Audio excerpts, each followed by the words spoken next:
So this is our day 5 on 25 K funded account. ठीक आहे. तर वेनसडेची मार्केटचं जे हाय बनलं होतं ते होतं ऑलमोस्ट 4,507 या लेवलवरती. आणि इथून नंतर बेरिश मूव्ह आली आणि इथेच माझी ट्रेंड लाईन होती हाय टाईम फ्रेमवरती.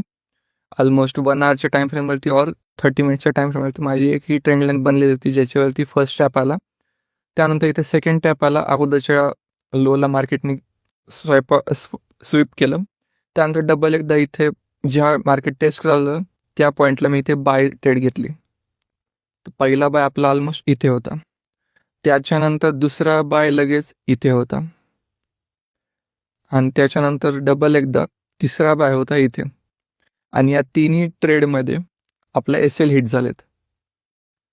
फर्स्ट ट्रेडमध्ये इथला हे जे अगोदरच्या कॅन्डलचा लो आहे इथे ठेवला होता लो, जे की इथे आपण बघू शकतो हे.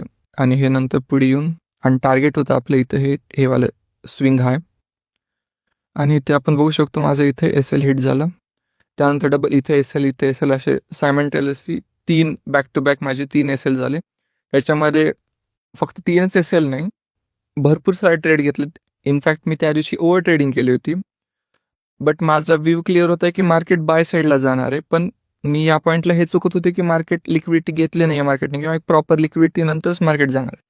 पण जेव्हा मार्केट हे टॅप करायला बॅक टू बॅक येत होते त्यावेळेस मला वाटत होतं की लिक्विडिटी घेतली आहे मार्केटने. त्या बेसिसवरती मी डबल बाय आणि बाय करत गेलो.